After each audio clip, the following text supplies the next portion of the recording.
All right, welcome back. So y'all were just working on our last few problems on this note sheet. I wanted to go over two of them just so we have that checking part of our day. So I want to look at number 3 and number 6. All right. So number 3, we're still going through that same process, the same 2 steps. Our first step was using our slope formula to find the slope. So let's label our pieces here. We have an xy and xy. We have our first x and y, and we have our second x and y. Cool. Now we're going to use our formula. We had y2 minus y1 over x2 minus x1. All right, cool. So we're trying to find the difference between our y's and our x's so we could find that rise over run. All right, so looking at what we have, I have y2, that's going to be 8. So I'm going to plug in an 8. We have our minus sign, so I'm going to plug in a minus. And we have our y1, and that's -3. Okay, so remember with those negatives, you want to be careful because we don't want to confuse ourselves and make it a giant negative sign.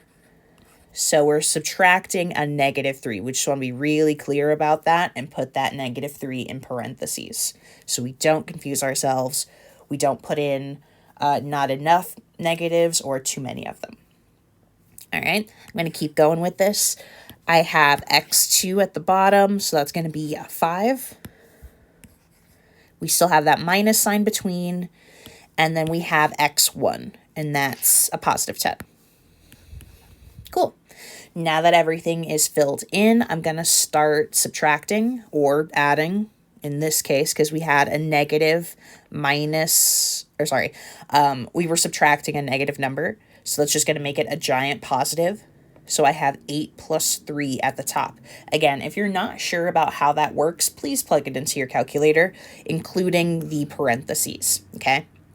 But we have 8 plus 3 here, so that's going to be 11 over 5 minus 10.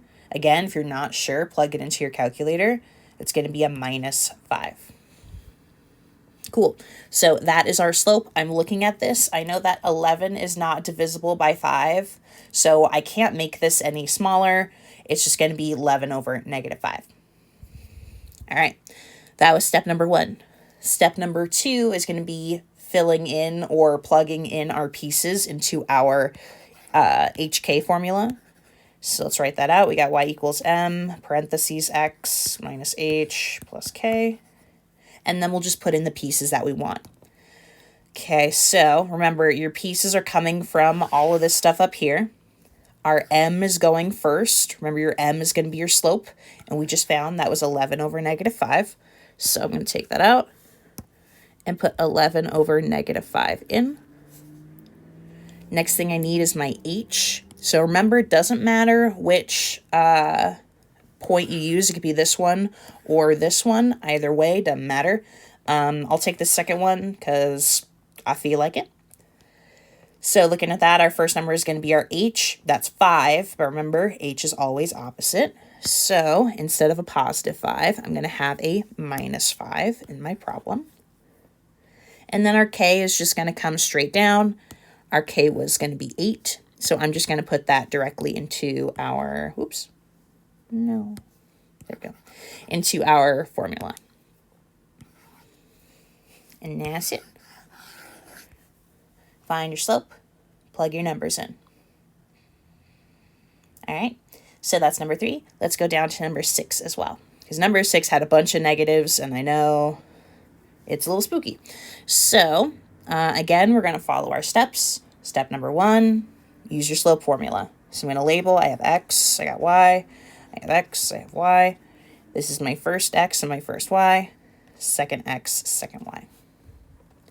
I'm going to need our formula, y2 minus y1 over x2 minus x1. I'm going to start filling in my pieces.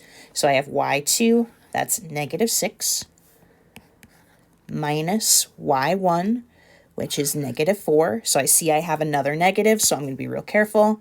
I'm going to put that in parentheses so I don't confuse myself. fraction bar.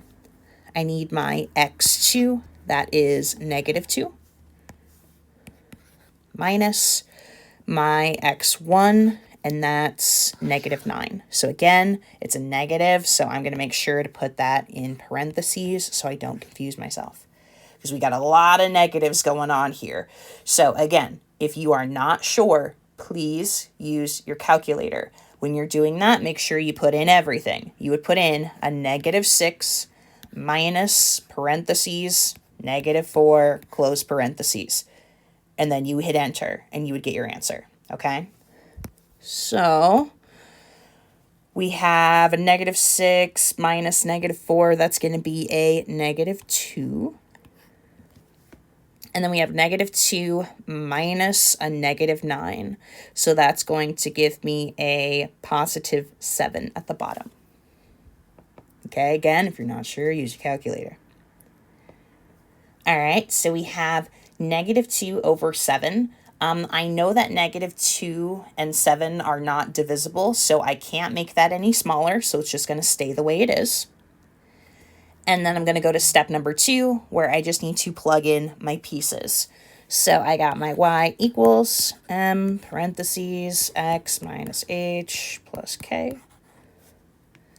I know that my m is my slope, and that slope we just found is -2, so I'm going to put that right there. Sorry, -2 over 7, not just -2.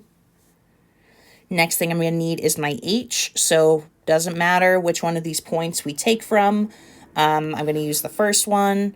We have a -9 and a -4. So remember, h is always going to be opposite. So instead of -9, I want a +9 to go into my equation. And then our k is -4, so that's just going to get copied down and just get put right here. So I have -4 or -4, and that will be my answer. All right. Hopefully this wasn't terrible. Again, I'm going to be back on Monday if you have questions, but let me know how this went, y'all. All right. Have a good rest of your day. I'll see you later.